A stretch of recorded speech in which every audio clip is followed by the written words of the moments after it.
Hey man, it's your boy TJ made back with another video. We got is Michael Penix Jr., the future of the Atlanta Falcons.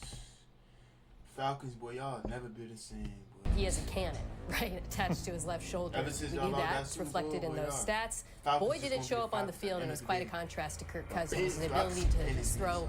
to any part of the field was remarkable and is his greatest attribute. Win the award for the second year in a row for weirdest selection, weirdest trade, whatever.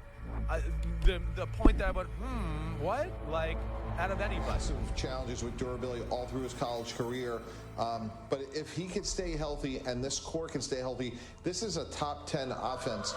No, I don't know about top 10, dude. No. The Atlanta Falcons have made plenty of headlines for the decisions over their recent years, and they're not always positive ones either. Nevertheless, whether the process was brilliant or just completely downright wrong, they can feel vindicted in their decision to bring Michael Penix into the building in the 2024 NFL Draft. The former Washington Husky was an undeniable upgrade over the aging, immobile, and expensive Kirk Cousins, showing off a cannon of an arm and fearless. I don't know why y'all brought in Kirk Cousins. It's the worst I ever seen Kirk Cousins. Cause before he got injured with the Vikings, he was doing good. He was like top 5 QB. He went to the Vikings. He went to the Falcons. He was doing good the first like 6-7 games. Then it just fell off the cliff. I don't know what's wrong with the Falcons. I don't know, but the Falcons, they just gonna be the Falcons, bro. They gonna do Falcon shit. Attitude. Yeah. Now with a loaded offense and much needed upgrades on defense, Penix is set up brilliantly to convert that strong start into a dominant sophomore season. And because of that is exactly why the Atlanta Falcons are a sleeping giant. Honeybook actually is our third employee. I'm Troy Barnes. And I'm Orlando Wiggum. And we are Mirror Image Photo Booth. Now, as we all know, the 2024 season was a pretty mixed bag for Atlanta. The arrival of Kirk Cousins was meant to break the mold of mediocrity in Mercedes-Benz Stadium, and at times, things were looking pretty good. The logic behind the move was that the team's top three Y'all gave this nigga off, only the Falcons do it. Off an injury, y'all gave this nigga a max contract, bro. A max contract off an injury. Top 10 defensive talents Kyle Pitts, Drake London, and Bijan Robinson were being wasted by lackluster quarterback play. So in comes Kirk Cousins, who appears to unlock that untapped potential with a 6-3 start and multiple games with multiple touchdowns. A thrilling 36-30 overtime win with 509 yards and 4 touchdowns was the highlight in the moment that the Falcons fans truly believed everything was fixed. However, hidden in these victories was a concerning trend. Kirk Cousins couldn't move. Kirk Cousins has stayed within the pocket 99.4% of the time on his dropbacks. Could Tom That is the Brady highest in move? the league. That is the second highest since 2018. He cannot Tom move. Brady You don't watch move the out the pocket. games. He can't move. You think about the plays that define Sam Darnold this year.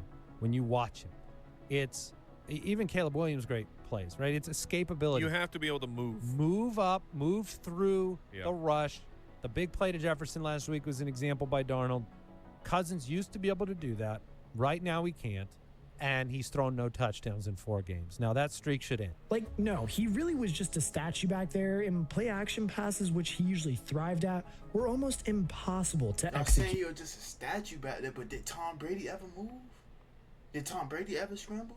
But we ain't gonna say that, dude. This was, of course, due to the Achilles tear that he did suffer in the 2023 season, but nonetheless meant that things weren't quite as rosy as the record would suggest. In many ways, too, it was just a matter of fact before the offensive coordinator Zach Robinson and his trio of top 10 talents could no longer cover up the cracks. Beginning in November against a terrible New Orleans Saints team of all teams, the Falcons endured a 4-game losing stretch in which Cousins tossed 0 touchdowns and 8 interceptions. The team had well and truly crashed back down to earth, and the $180 million quarterback was a big reason why. They did manage to beat the Raiders 15-9, but that wasn't enough to convince the front office that Kirk's slide was over. So the 36-year-old made way for Michael Penix Jr., the 24-year-old rookie quarterback who had taken the Washington Huskies to the national championship game just 1 year earlier. And as we all remember too, Penix was a very controversial selection for the Falcons when they took him.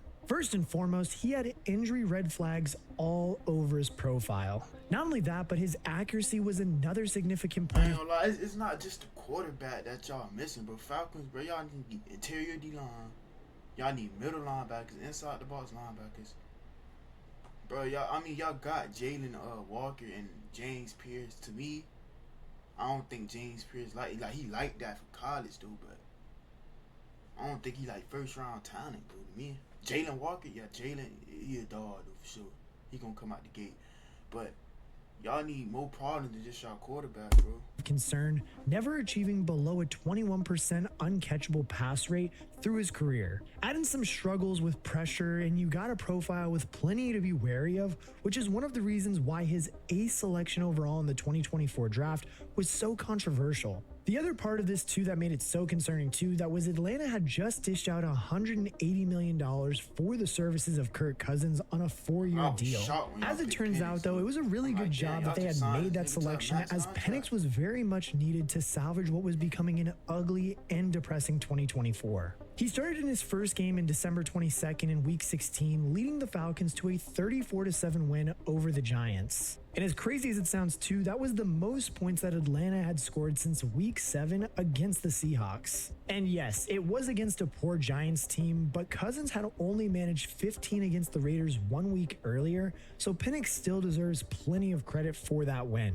The rookie quarterback completed 67% of his passes for 202 yards, 0 touchdowns, and 1 interception in that one, very much still finding his footing in his first taste of NFL action. He then collected 223 yards, 1 touchdown, and an interception against fellow rookie Jaden Daniels. Why y'all splitting carries with Tyler and B-John? B-John is y'all number 1 running back. Y'all, Tyler getting just as much carries as B-John is y'all number 1 back. Y'all gotta keep feeding that one.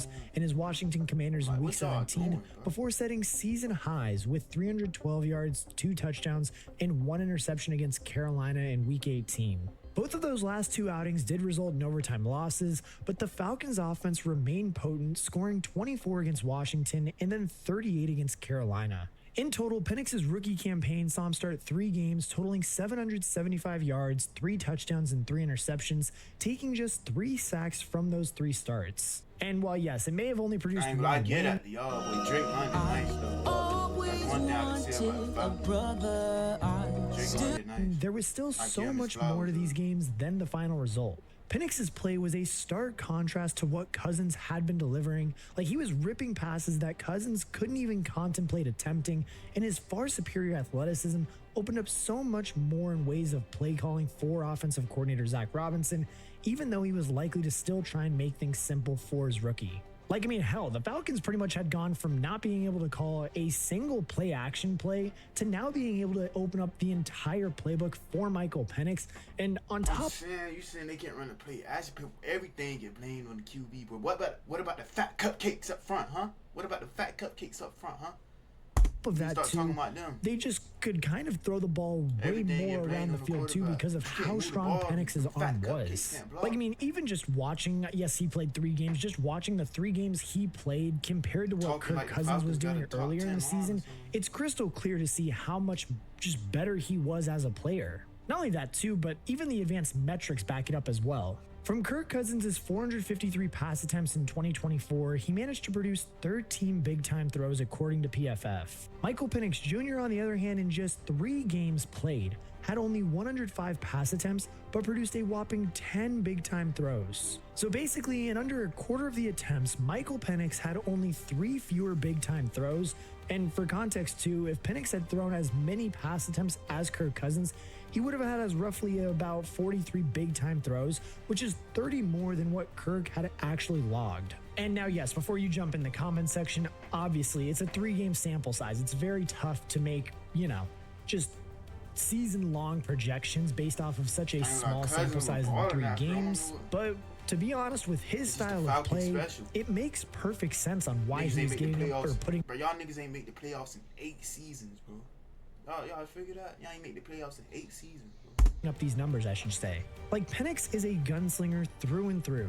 Yes, he may struggle with accuracy from time to time, but you can bet he's gonna let it fly, which is the polar opposite to Kirk Cousins. To further back it up too, Penix's 3 games produced an average depth of target of 10.6 yards, which was 5th in the NFL compared to Cousins' 8 yards, which was 33rd. And as I said, not only is this great for Falcons fans, but this is also great for, well, Drake London, who is just a perfect weapon for any quarterback and is going to just stretch the field and be there when his quarterback needs him to be there. As we all remember, London broke out in 2024 with 1,271 yards and 9 touchdowns, instantly proving to have a great connection with his new quarterback, with the pair combining for over 106 yards in week 17 and 187 yards and 2 scores in week 18.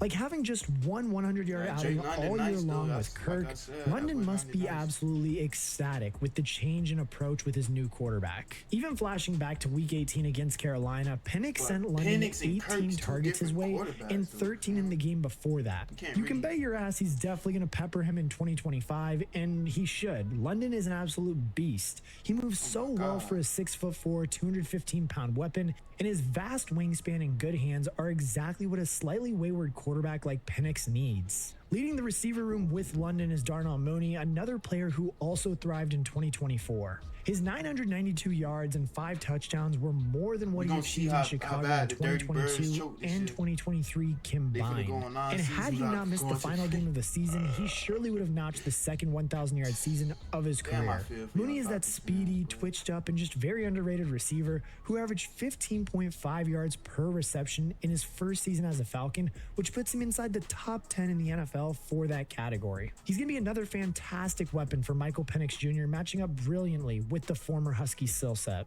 Ray McLeod, Hodge, and undrafted free agent Nick Nash then headlined the rest of the receiving core, with Kyle Pitts sticking around for another year at tight end. After becoming the highest drafted tight end ever, Pitts has failed to live up to expectations and take the next step to superstardom. And yes, I know, I feel like we say it every single year, but now with the change under center, you know, maybe this year Kyle Pitts will make that jump. Nah, he maybe this shit nothing, bro. He gonna continue to play booty as long as he with the Dirty Birds. Simple as that. You need to get up out of there. Maybe. I hope, because I have him on my dynasty team, on one of my dynasty teams, so please let me know in the comments. But back to it with Penix. We thought Pitts was gonna be what Bowers is. Do your homework. Wanting to let it rip, Mooney stretching the field, and London dominating on the perimeter, things could be much better set up for what is arguably the best running back stable in the NFL. Bijan Robinson can make a strong case as the overall running back 1, thriving as both a rusher and a receiver, while Tyler Algier continues to chip in as one of the most dependable and efficient backups in the league. Robinson broke out in style with 1,456 rushing yards and 14 touchdowns at 4.8 yards per carry. Do you think this candle will cover up my friend's overpowering cologne? Impossible. Hey, do you mind paying? All I have are nickels. Not at all. Do you change for a nickel? Unlimited 2% cash back. The Wells Fargo Active Cash Credit Card. What if you can create your own website by saying, this is what I want? With Wix, you can. In 2024 to go along with 431 yards and 1 score through the air. Algier had 1,000 yards as a rookie before collecting 600 yards in 2023 and 2024 behind Bijan. He's the perfect guy to spell Bijan whilst proving more than capable of carrying the load and breaking big plays himself. Both guys should have plenty of room to operate in 2025, with defenses having to account for Penix's big arms and the weapons at his disposal. But of course, both Robinson and Algier are both also very capable of picking up some work in the receiving game as well. All in all, though, the Falcons are just better to have a much better and balanced offense and just much more explosive as well offense in 2025. And yes, especially now that he's going to be starting this year, we're definitely going to have to wait a little bit longer to truly see how this Michael Penix experiment does pan out. But the way things are certainly set up right now, they certainly do seem to be going in the right direction at least. Like, it's clear that the team has immense confidence in their young stud, as was evidenced by their decision to take another dramatic swing in the 2025 draft. Having already collected Jalen Walker 15th overall, they then gave up a 2026 first-round pick to get back into the first round in 2025 to select James Pierce Jr., another edge rusher. I don't think Pierce gonna be starting. Like, G shit, I've been watching Pierce, bro. Pierce is not that good. He good, but he ain't that good. But he ain't first-round talent, bro. So y'all thinking, y'all talking about, oh, Jalen Walker and Pierce gonna dominate the NFL. Nigga, shut up, nigga. He ain't gonna do nothing. 26 overall. And trust me, there is no denying it too that the pass rush has been a pressing area of need for Atlanta for years now. But the willingness to give up next year's first rounder suggests that there is a lot of confidence in the building right now that this team is finally ready to make a run for a deep playoff run. Elsewhere in the draft too, Xavier Watts was a popular pick by the team in the 3rd round with excellent ball skills and impressive IQ at the position, and another safety in Billy Bowman was selected in the 4th round before offensive tackle Jack Nelson rounded out what was a small draft class in round 7. Free agency was a little bit quiet too, but they still did manage to make some moves there as well. Leonard Floyd is going to be a great veteran piece to add at the defensive edge position, especially considering the mentorship he can offer to the 2 young first-round rookies. I'd rather have Leonard Floyd. I'd rather have Leonard Floyd starting over James Pierce. Morgan Fox is another useful veteran addition at defensive tackle, collecting 15.5 sacks in limited play over the last 3 seasons with the Chargers. And Divine Diablo is another great addition at linebacker, able to help out in coverage and as a tackler and add depth to the core led by the very talented Caden Ellis. Truthfully, for a long time, this defense has been considered toothless and was one of the biggest factors holding the Falcons back from winning games at all. Now with the use of 2 draft picks finding first-round edge defenders joining the fray, along with some useful veterans and youngsters with upside, this really could be the year that the narrative begins to shift. And I mean, who knows? If it does, then Atlanta fans could be in for an absolute treat. The NFC South is still by far one of the weakest, if not the weakest division in the NFL. Tampa Bay definitely is still favorites to win it for the 5th time running. And while they do have a good roster and sensible ownership, this is the 2nd year in a row that they have lost a supremely talented offensive coordinator. The Bucs have executed this 4-year streak of NFC South titles with records of 13 wins, 8 wins, 9 wins, and 10 wins. Respectively, this just tells me that the division is completely wide open. Add in the fact, too, that a combination of Michael Penix Jr. continuing his upward trajectory to unleash this offense and the defense finally clicking will surely give these Atlanta Falcons their first division title since 2016, and who knows, potentially even more. Ladies and gentlemen, we are back for overtime. If you made it to overtime, as always, comment OT. You are a real ball knower if you made it this far. And today we are talking about the Atlanta Falcons. I'm going to try and get closer because I don't have my mic on me right now. So, truthfully, with the Atlanta Falcons, I'm a Saints fan. They're in the NFC South.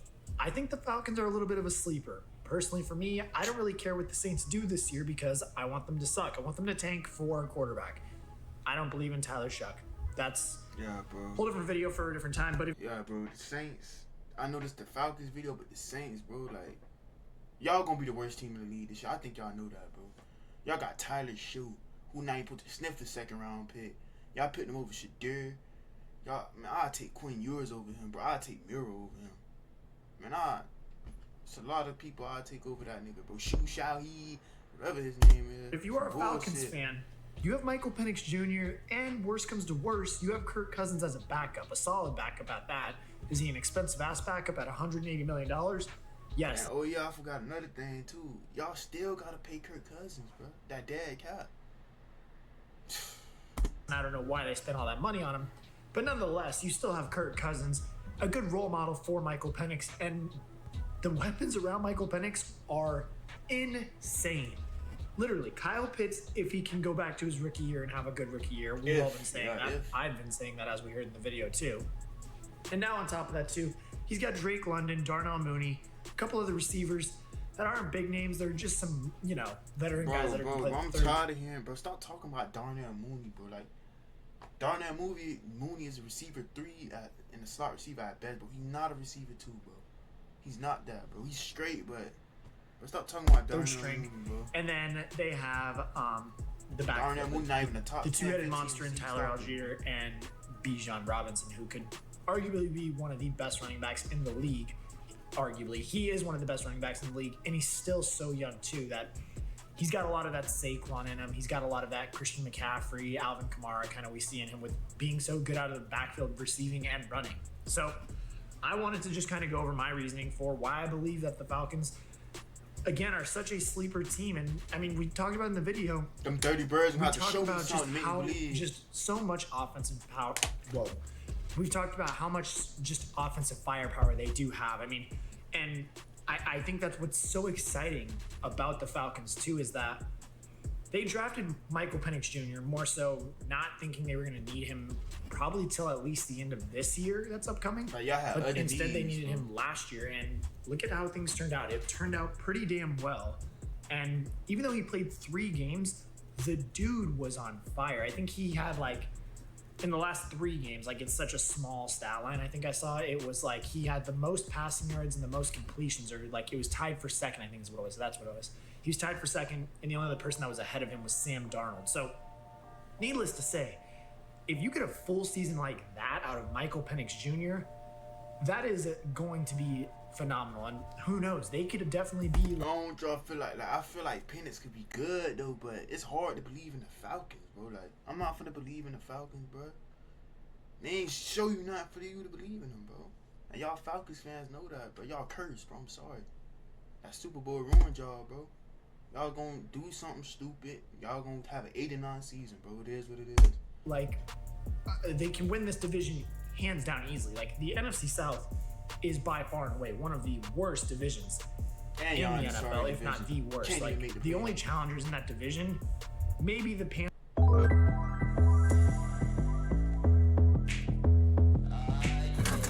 Panthers, because who knows what's going to happen with them and Bryce Young, and if he's going to continue to play consistent like he did at the end of last year and keep building on that. But Baker Mayfield and the Bucs are really their only threat, and they're starting to age out of their just kind of window, you know? Mike Evans is getting older. They did get a Mekabuka. Nobody knows what's happening with Chris Godwin, so that's going to be interesting to see. But I truthfully do think that the Falcons, if Michael Penix can keep building on it, he's going to winning that division. Be phenomenal. I think that's why they're going to be so good too, is because their division is so weak. Like, they're not going to be banging on each other and ruining each other's teams. It's going to be like, they'll be good games, but they're not going to be like true, like old NFC South clashes where it was like Matt Ryan and Drew Brees going at each other's throats, or Cam Newton and Drew Brees, stuff like that. So you'll still get those high-powered matchups, and the NFC South games are always still good, but in a different way now is what I'm trying to say. So now, as we flip to the concerns, though, as we've been talking about for plenty of years now, as I set my phone down, it's got my notes on it, is just, if I can get it to sit down. Oh, you know what? I have a stand on my phone that I have to do that. There we go. So now, a lot of the concerns, you can call them if you want to, have to do with the defensive side of the ball. As we've all known, they have not had a solid pass rusher since like John Abram or something like that. Something crazy. So, I mean, it was really weird of them to drop Jalen Walker and then go back into the first round and get James Pierce-Jones. Nobody understood that. I agree with what Chris Sims said in my video too. Of for the second year running, they've won. I went back to get James Pierce like Jalen Walker like a dog or something, bro. I watch Michael Pierce, bro. He's solid, bro. But it ain't worth you training back up to go grab him. You know what I'm saying? But it's Falcons, bro. They thirsty, bro.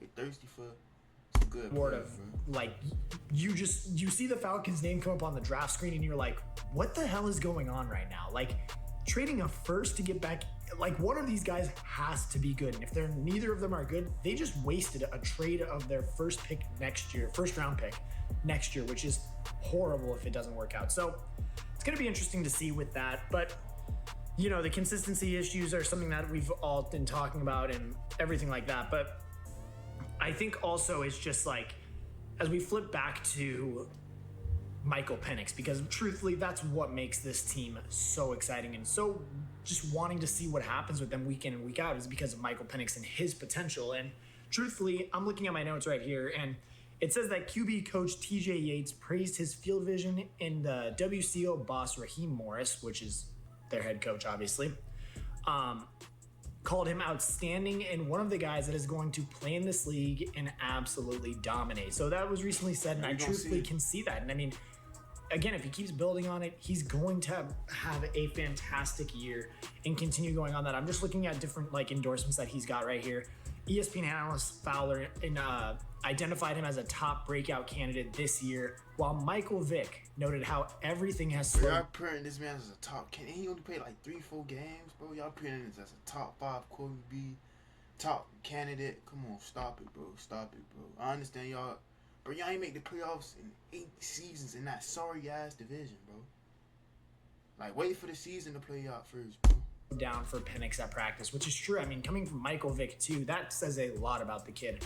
I mean, Michael Vick is like, I have a jersey of him, and yes, I know all you guys hate him because of the dogfighting stuff. I'm not saying that was good, but he's a Falcons legend nonetheless. Michael Vick is, like, when you think of the Atlanta Falcons, you think of him, Julio Jones, Matt Ryan, and 28-3. You know, those are like the 4 things you think of. So, to come from a guy like that, and you know, hopefully Penix can pan out and be that quarterback that they so desperately need to get back into the playoffs and hopefully make a playoff push. But that is all the time I have. I want to hear what you guys think. Let me know in the comment section. Let's start a discussion. Hop in. That's the end of that video right there. Falcons. I ain't saying y'all gonna be tried next year, but it's the Falcons. But y'all gonna do Falcons things at the end of the day. It is what it is, but y'all known to be chokers, bro. It is what it is, man. But that's the end of that video. And I'm on.